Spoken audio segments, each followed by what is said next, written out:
Hey you guys, in this section we're going to be talking about properties of logarithms. Alright, so let's take a look at some of our theorems, okay? So we have a bunch of these rules that we're going to be applying to the problems that follow in this section. So the first rule that we see here is log base a of 1 equals 0, okay? So anytime we see that. We have log base a of a, that's equal to 1. Okay. Now, in their log form, those two rules must not make a lot of sense. But remember, if we convert those to exponential statements, that would be a to the first power equals a, which makes sense. And this second rule would be a to the 0 power equals 1. Okay. So in their exponential form, they make a little bit more sense. But if you see those expressions in their log form, that's also what they equal. Okay. All right, let's look at properties of logarithms. So it says in the properties given next, m and a are positive real numbers, a does not equal 1, and r is a real number. The number log base a of m is the exponent to which a must be raised to obtain m. That is, a raised to the log base a of m power equals m. And then it also says that the logarithm with base a of a raised to a power equals that power. That is, log base a of a to the r equals r. Okay, let's look at some more properties. Okay, it says in the following properties, m, n, and a are positive real numbers, a does not equal 1, and r is a real number. So our first rule says the log of a product equals the sum of logs. So we know that a product means that things are being multiplied together, okay? And we know that sum means addition. So it's telling us if we have any logs that are in a product where they're being multiplied together, you can split that log into multiple logs by turning multiplication, okay, into addition, okay? Our second rule that we have, it says the log of a quotient equals the difference of logs. Quotient means to divide, and different means to subtract. Okay, so it's telling us anytime we are dividing logs, we can split the logs by using subtraction. Okay, now notice these two rules work in reverse. So if I were to have a sum of logs for the first one, I could condense the log by turning it into multiplication. If I were to have a subtraction of logs, I can condense it by using division. Okay, so the rules work from left to right and right to left.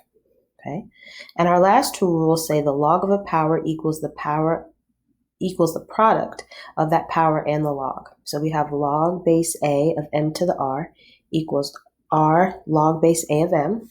So you'll notice that this exponent, okay, comes to the front of the log. So anytime you have a power, the power can come down from the argument and be placed in front of the log.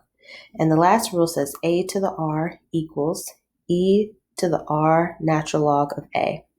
Okay, so right now looking at the rules doesn't make a whole lot of sense, but we were going to use them in the problems that follow, and hopefully they'll bring more clarity. Okay, so let's look at our first example. Our first example says write log base a, x times the square root of x squared plus 1, where x is greater than 0, as a sum of logarithms. Express all powers as factors. Okay, so what I want you guys to get in the habit of doing is looking at your log and looking at the operations that are present. So this little clue that they give you here as a sum of logs, they may not always give you that clue. So you're going to have to be able to recognize what operations are there and how those operations can be expanded. Okay, so the first thing I'm going to do is write our problem.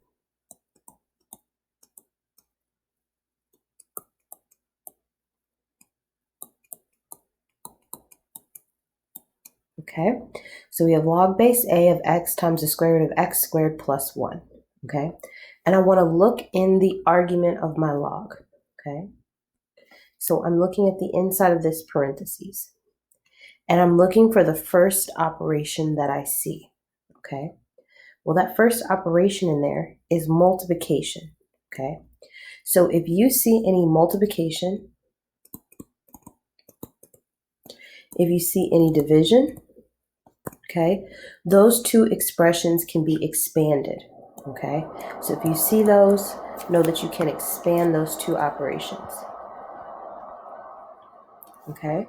And we learned from the rules above that if we see any multiplication, multiplication can be expanded as addition, and division can be expanded as subtraction,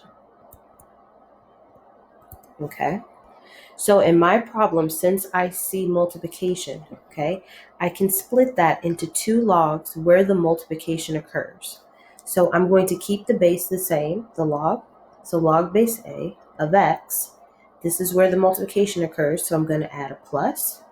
I'm going to keep my log base A and write the other side of the expression, so square root of x squared plus 1, okay? Now I have two logs, and I'm going to make sure I've expanded each one of those logs until there's nothing else that I can expand, okay? So this first one, log base A of x, I want to look to see in the argument, do I see any multiplication? Do I see any division? Do I see any exponents? So on this argument of x, I see no multiplication, I see no division, and I see no exponents. So there's nothing else that I can do to expand that part of the log. So that one's going to stay the same. Okay, but now I'm going to look at the second part. Okay, so in that second log, I'm going to see, do I see any multiplication? Do I see any division? Or do I see any powers? Okay. Now, I don't see any multiplication, division, or powers the way that it's written. But one thing you want to keep in mind is that when you're expanding logs, you cannot leave radicals, okay, in the argument. The radicals have to be converted. So if you guys don't remember, if you ever have the square root of x, okay, that can be converted to an expression that has a rational exponent. It can be rewritten as x to the 1/2 power. Okay, so because my logarithms don't have a rule for square roots, I'm going to need to rewrite it so that it's written with an exponent. So I have log base A of x squared plus 1 to the 1/2 power. Okay, now I'm going to see, now in my argument, do I see any multiplication? Do I see any division? Or do I see any powers or exponents? Okay, I do see a power now because I converted that square root to an exponent. So by our rules of logarithms, any exponent, okay, can drop down in front of the logarithm. Okay, so I'm going to rewrite it. So the first one still stays the same, log base A of x plus 1/2 log base A of x squared plus 1. Okay, and I'm going to check again. I need to make sure I don't see any multiplication, and I don't see any division, and I don't see any more powers. So we already know that the first expression is okay.